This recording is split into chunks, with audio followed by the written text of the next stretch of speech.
신약성경 372면 야고보서 2장 8절에서 13절까지입니다. 우리 함께 교독하시고 마지막 절은 합독하도록 하겠습니다. 너희가 만일 성경에 기록된 대로 내 이웃 사랑하기를 내 몸과 같이 하라 하신 최고의 법을 지키면 잘하는 것이거니와,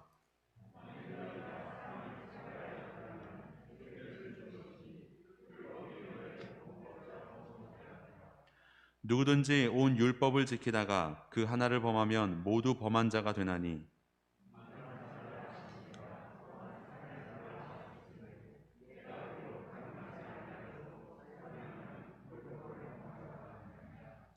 너희는 자유의 율법대로 심판받을 자처럼 말도 하고 행하기도 하라. 긍휼을 행하지 아니하는 자에게는 긍휼 없는 심판이 있으리라. 긍휼은 심판을 이기고 자랑하느니라. 아멘.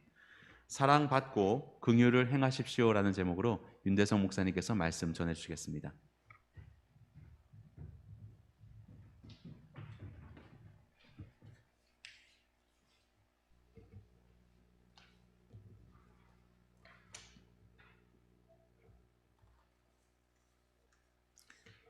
할렐루야, 반갑습니다. 잠시 기도하겠습니다.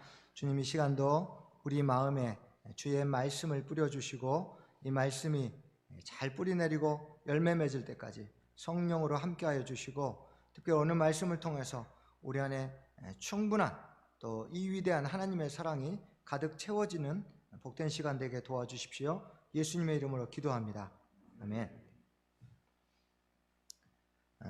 오늘 본문은 차별에 대한 두 번째 교훈입니다.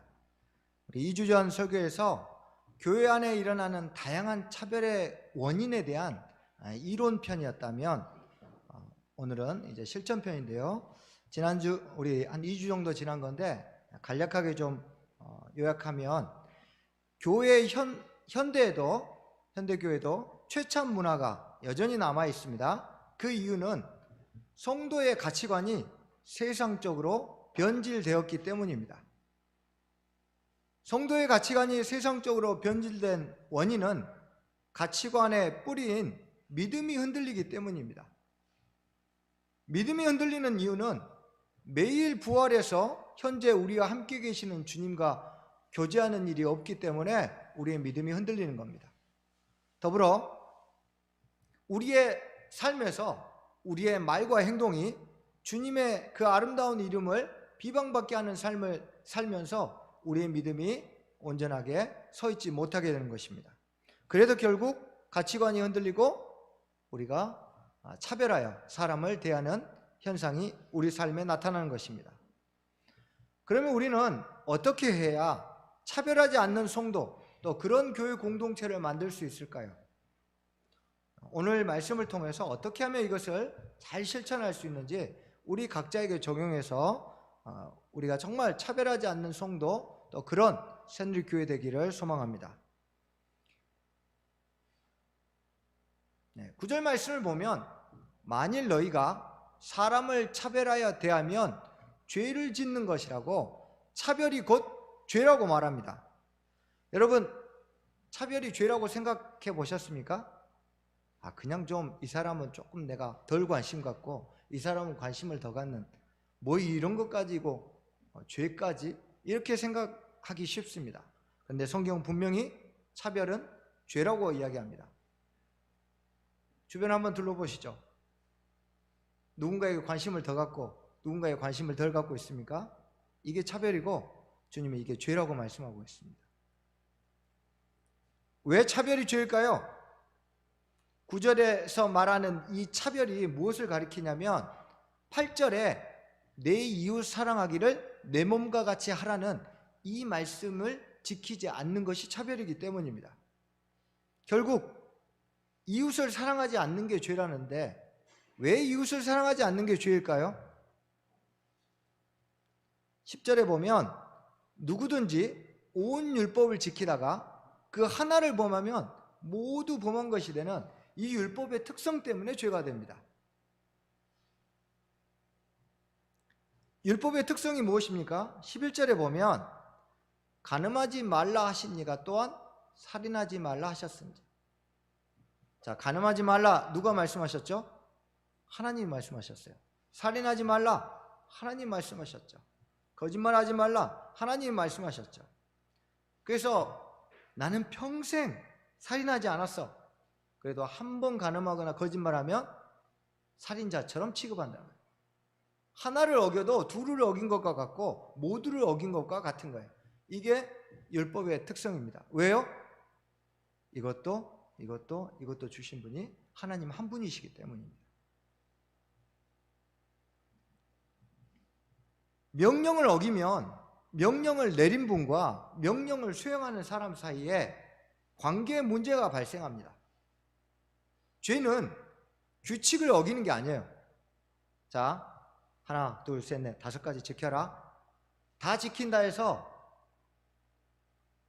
해결될 문제가 아닙니다. 우리 자녀들 중에서도 유독 엄마 아빠 말 잘 듣는 애들이 있어요.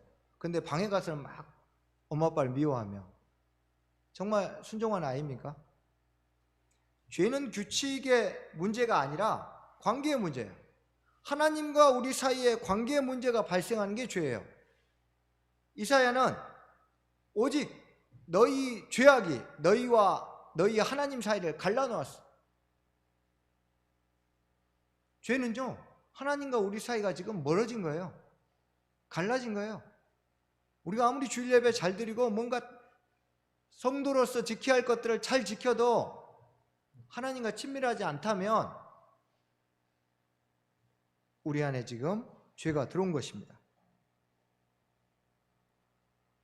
이웃을 사랑하지 않음으로 인해서 하나님의 마음을 아프게 하기 때문에 이것이 죄가 되는 것입니다.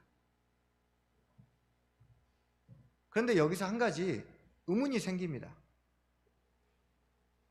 야고보서는 왜 율법을 지킬 필요가 없는 신약의 성도들에게 율법을 준수해야 된다고 이야기하고 있을까요? 과연 우리는 율법을 지킬 필요가 있습니까? 아니면 없을까요? 예수님은 내가 율법이나 선지자를 폐하러 온 줄로 생각하지 말라. 폐하러 온 것이 아니요 완전하게 하려 함이라고 말씀하셨습니다. 이게 무슨 의미입니까? 예수님은 오셔서 율법을 금하신 적이 없어요. 그런데 금하신 게 하나 있습니다. 무엇이냐면 우리가 구원받기 위해서 율법을 지키려고 애를 쓰는 거, 이건 금지하셨어요. 그러나 우리가 이제 구원받았으니 감사함으로 율법을 오히려 지키라고 율법을 완전하게 하셨습니다. 그래서 야고보서는 이것을 자유의 율법으로 표현했습니다. 이전에는 어쩔 수 없이 지켜야 돼요. 이거 안 지키면 죽으니까 살려고. 근데 지금은 살았기 때문에 너무 감사해서 살려주셨기 때문에 법을 지키는 거예요. 그래서 전혀 여기서는 율법이 자유와 어울리지 않아요. 그런데 이미 살아난 사람은 율법이 이제 너무 자유예요. 율법과 자유가 너무 어울리는 단어가 되는 거예요. 원래 자유와 율법은 서로 연결될 수 없는 단어였습니다.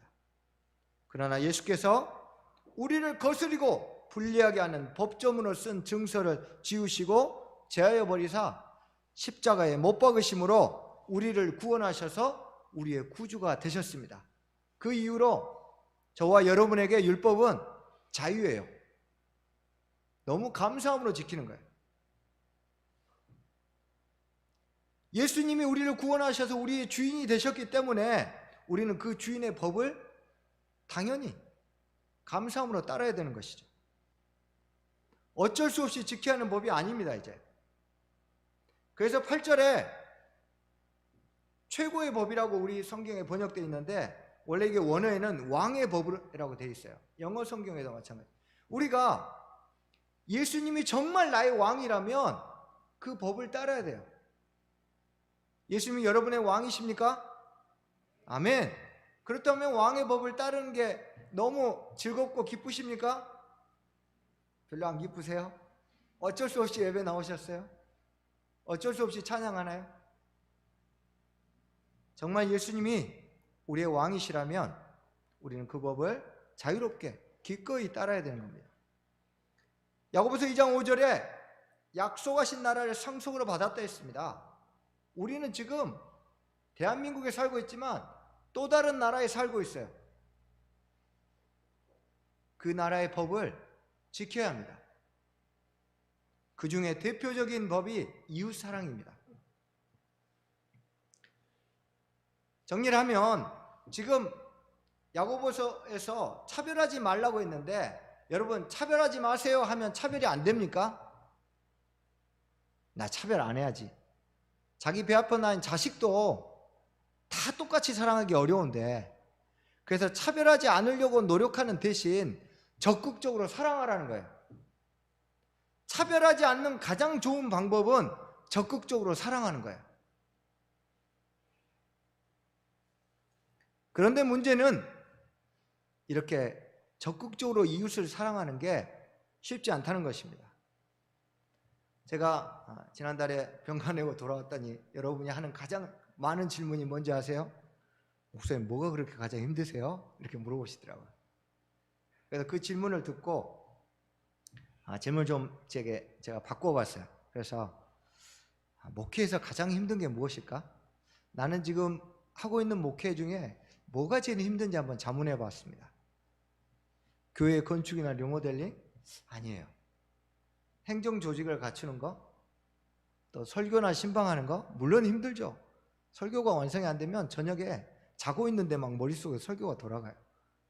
그런데 그것도 목회 중에 가장 힘든 건 아니었어요. 목회할 때 가장 힘든 건 성도 한 분 한 분을 차별 없이 사랑하는 겁니다. 이게 제일 힘들고 괴로운 거고, 이걸 위해서 씨름을 하는 겁니다. 그래서 늘 새벽에 기도할 때 주소를 펴놓고 성도 한 사람씩 체크하며 기도합니다. 혹시 누구 빼먹으면 안 되니까. 그러다가 작년에 코로나가 시작되면서 자주 뵙지 못하는 성도들에게 전화로 신방해야겠다는 생각을 했습니다.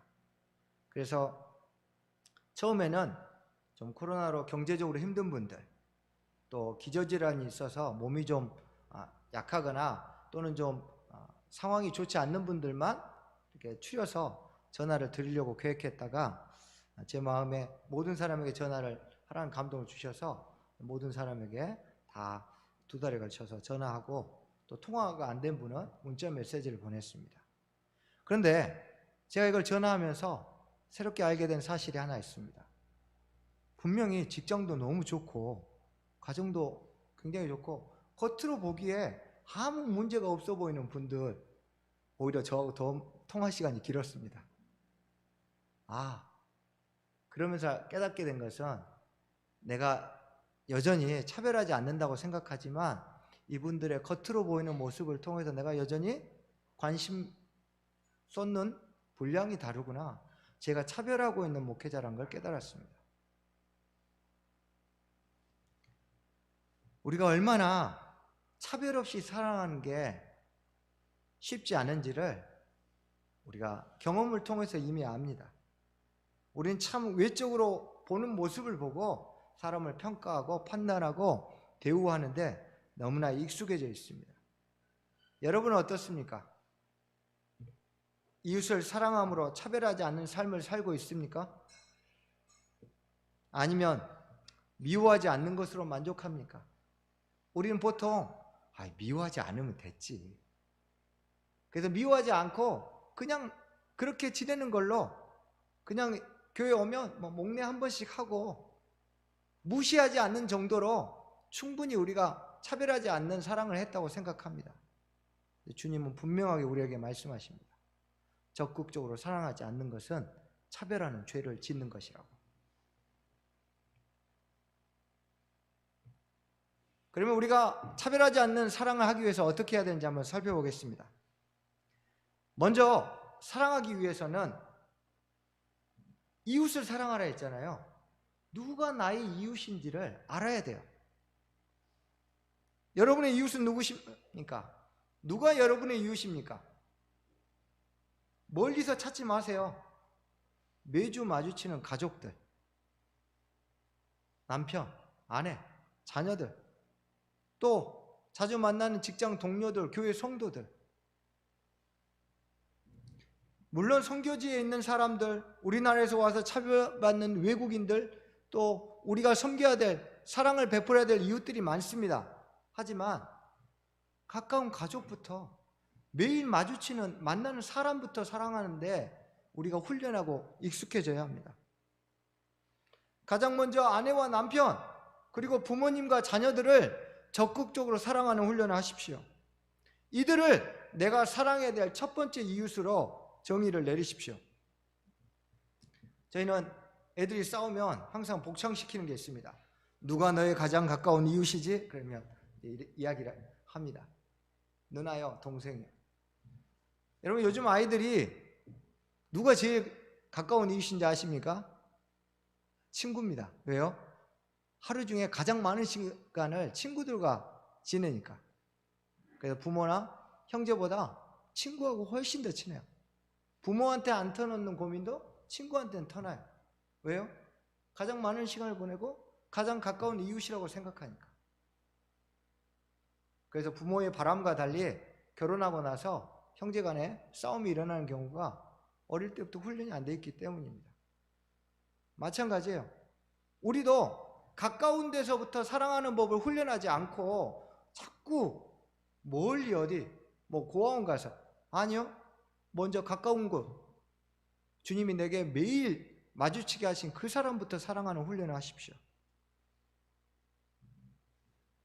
남편이나 아내도 사랑하지 않으면서 내 배 아파 낳은 자식도 차별하면서 도대체 무슨 사랑을 하겠다고 이야기하는 겁니까? 가식적인 사랑을 하지 않으려면 먼저 주님이 내게 보내주신 가까운 가족부터 사랑해 보십시오. 혹시 가족 중에 관계가 서먹한 이가 있다면 오늘 설교를 듣고 먼저 다가가 보십시오. 자, 이웃이 누구인지를 알았다면 다음으로 어느 정도까지 사랑할지 기준을 정해야 합니다. 사람마다 제각각이에요. 제각각입니다. 나는 이 정도 사랑하면 될 것 같아요. 이 정도만 사랑하면 되지. 그 기준이 다르기 때문에 교회 안에서 서로 사랑하는 기준이 달라요. 나는 충분히 사랑해 주는데 왜 섭섭해? 그래서 성경은 우리에게 기준을 알려줍니다. 8절에 내 몸과 같이 사랑하라고 이야기합니다. 주님 우리에게 동일한 기준을 주셨습니다. 내 이웃 사랑하기를 내 몸과 같이. 주님은 왜 이웃 사랑에 대한 기준으로 자신의 몸을 사랑하듯 사랑하라고 하셨을까요? 여러분, 우리는 매일 여러분 예배드리러 오기 전에 거울 보셨죠? 그리고 혹시 몸 불편하면 누가 안 챙겨줘도 비타민 잘 드시죠? 자기 몸은요, 누가 안 챙겨줘도 잘 챙깁니다. 저 어제 일하다가 여기 손가락 살짝 찔렸는데 약 바르고 밴드 붙이고 누가 말 안 해도 자기 몸은 정말 끔찍하게 지킵니다. 그런데 이걸 꼭 의식해서 합니까? 몸에 배어 있죠? 내가 내 몸을 돌보는 건 그냥 자연스러운 거예요. 그래서 내 몸과 같이 사랑하라 한 이유는 자연스럽게 사랑할 때까지 사랑하라는 거예요. 자식을 사랑하는 거 자연스러운데 성도를 사랑하는 거 자연스럽지 않다면 자식을 자연스러운 것처럼 성도를 사랑하는 게 자연스러울 때까지 훈련해야 합니다. 물론 때로 자신의 몸을 학대하는 사람도 있습니다. 과로하고 무리를 하는 거예요. 하지만 그런 사람도 신호가 오면 쉽니다. 자기 몸을 보호합니다. 그래서 그 어떠한 기준보다 자기 몸을 사랑하는 것 같이 사랑하는 기준은 우리에게 굉장히 잊을 수 없는, 그리고 우리가 매일 경험하는 기준이기 때문에 주님이 이렇게 이웃사랑의 기준을 말씀하신 겁니다. 여러분, 자연스럽게 사랑할 수 있을 때까지 사랑의 훈련을 멈추지 마십시오. 자, 이웃을 내 몸과 같이 자연스럽게 사랑하는 거 잘 되지 않는 이유가 하나 더 있습니다. 사랑을 받아본 적이 없기 때문입니다. 여러분, 사랑을 배워서 가능합니까? 사랑은 절대 배워서 할 수 있는 게 아니에요. 사랑은 받아본 사람만 사랑해 줄 수 있는 거예요. 어릴 때 사랑을 많이 받은 사람이 커서도 사랑을 베푸는 거예요. 사랑도 받아본 사람이 할 수 있는 거예요. 그런데 가정이나 사회에서 배운 사랑에는 한계가 있습니다. 그래서 어릴 때 가정에서 사랑을 많이 배웠든 많이 받았든 적게 받았든 우리가 한계 없는 차별 없는 사랑을 베풀려면 하나님의 사랑을 경험해야 합니다. 사람이 받은 사랑을 경험한 걸로는 반드시 한계가 있어요. 동기가 불순할 수 있습니다. 그러나 하나님의 사랑은 한계가 없으며 진실하고 순수합니다. 그래서 우리가 차별 없이 사랑하려면 반드시 차별 없는 하나님의 사랑을 경험해야 합니다.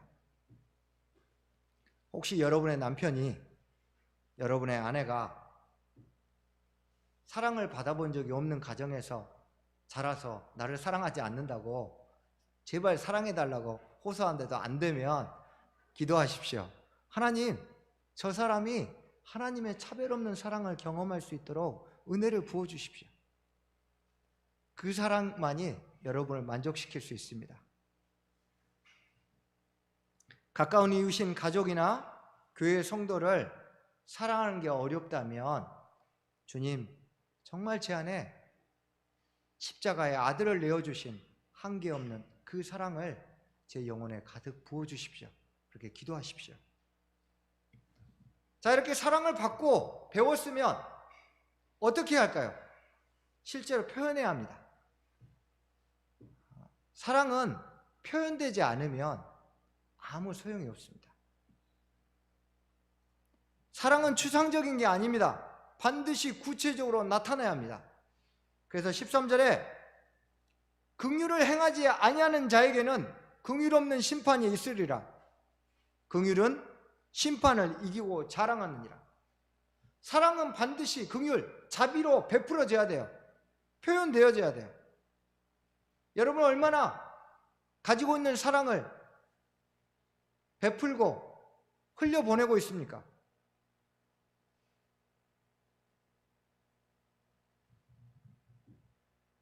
가지고 있는 사랑이 우리 안에서 차곡차곡 채워지다가 흘러 넘쳐서 다른 이에게 사랑이 흘러 들어가야 합니다. 사랑을 표현하십시오. 말로, 행동으로. 그럼 어떻게 내 안에 채워진 사랑을, 사랑이 필요한, 긍휼이 필요한 자에게 흘려보낼 수 있을까요? 8절에 그 방법이 있는데요. 성경에 기록된 대로. 야고보서를 받아든 교회가 이 레위기 말씀을 긍휼의 본으로 삼은 것처럼 우리도 성경의 본을 삼을 모델을 정하고 따라하면 됩니다.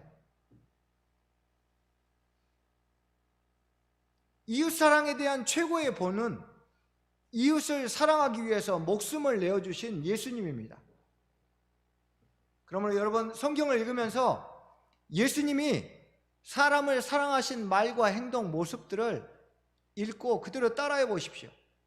귀신 들린 여인이 왔을 때 예수님이 그녀를 어떻게 대하고 사랑하셨는지, 혈루증 앓은 여인을 질병만 고쳐주신 게 아니라 사랑하는 딸이라고 사회적으로 정서적으로 보호하신 것, 그걸 보고 사람들의 감정을 품어주고, 말씀을 읽으면서 예수님이 우리에게 보여주신 사랑의 모습들, 무리가 몰려든 걸 보고 긍휼히 여기셔서 긍휼을 베푸신 것처럼 예수님이 성경 가운데서 실제로 사랑을 베푼 것들을 보고 그대로 한 번씩 따라해 보십시오. 그러면 긍휼이 서툰 사람들도, 표현이 서툰 사람들도 충분히 내 안에 자연스럽게 사랑이 베풀어지는 것들을 훈련할 수 있습니다. 다만 한 가지 조심할 것은, 우리가 이렇게 긍휼을 베풀다 보면 어떤 착각을 하냐면, 내가 원래 이 정도 사람이어서 이렇게 착각합니다. 아니요. 우리 안에는 절대로 차별 없는 사랑이 나올 수 없습니다. 우리는 그런 존재가 아니에요. 그래서 사랑을 베풀다가 마치 이게 내 사랑인 것처럼 착각하지 마십시오. 그러면 사랑을 받지 않고 사랑하려고 합니다. 왜? 내 것인 줄 아니까. 항상 조심하시고 나는 항상 사랑을 받아야 돼요. 하나님의 한계없는 사랑을 받아야만 그 사랑을 긍휼로 베풀 수 있습니다. 그래서 이것을 10절과 8절에서 재미있게 두 가지 단어로 비유했습니다. 10절에 보면 율법을 지키다 했어요. 여기서 지키다라는 단어는 사람이 구원을 얻기 위해서 막 율법을 지키려고 예를 쓰는 거예요. 그런데 8절에서는 최고의 법을 지키며 해서 이 지키면은 성취하다라는 단어예요. 그래서 이미 성취된 거예요.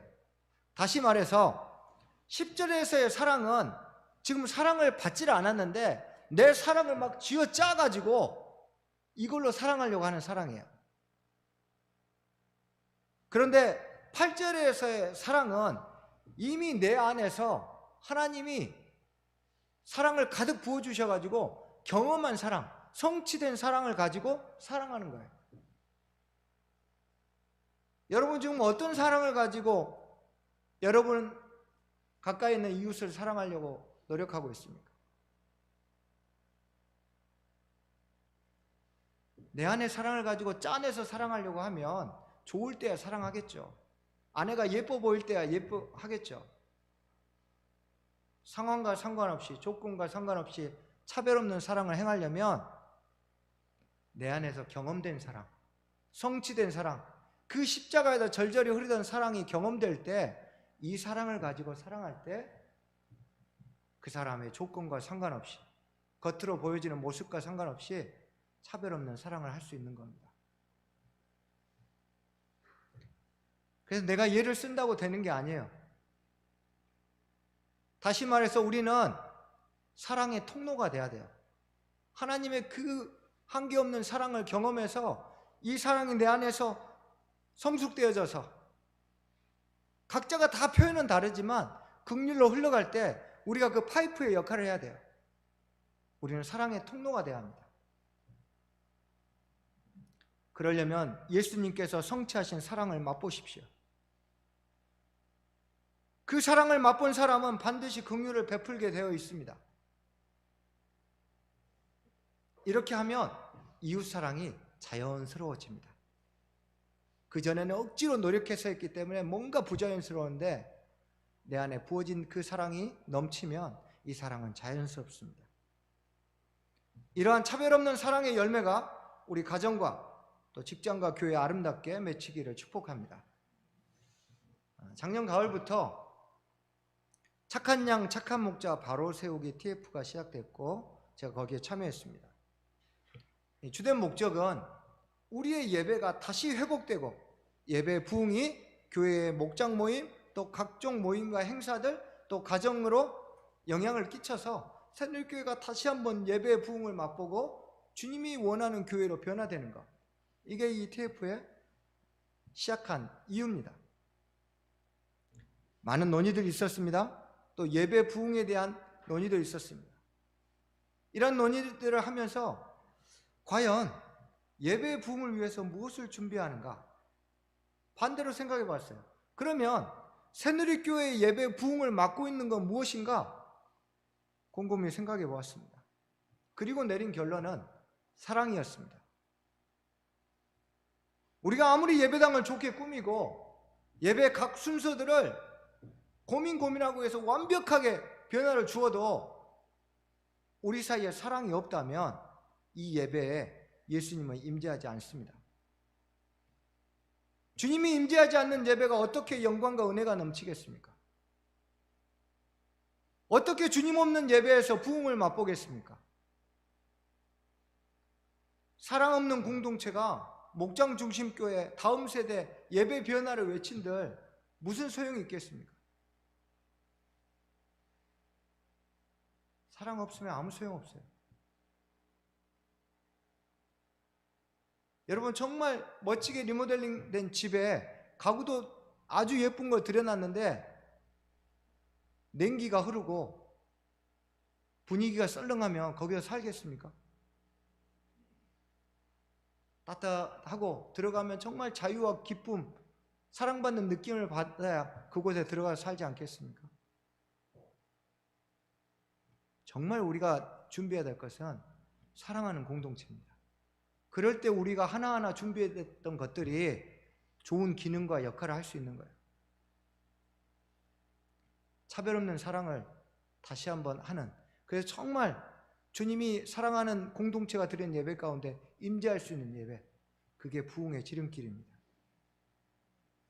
마태복음 18장 33절에 주인이 만달란트 탕감받은 자에게 이렇게 말합니다. 내가 너를 불쌍히 여김같이 너도 내 동료들을 불쌍히 여김이 마땅하지 아니하냐. 우리는 하나님 제발 나 좀 불쌍히 여겨주십시오. 내가 불쌍히 여김받는 건 마땅하다고 생각하는데 저 형제가 저 자매가 불쌍히 여김받아야 된다고는 생각하지 않습니다. 저 사람이 불쌍히 여김받아야 마땅한 존재라고 생각하는 그 수준에 이르려면 주님이 나를 불쌍히 여긴 것처럼 이 사랑이 정말 내 안에 충분하게 채워져야 돼요. 그래야 비로소 내 앞에 있는 그 사람이 불쌍히 여겨야 될 존재로 느껴지는 겁니다.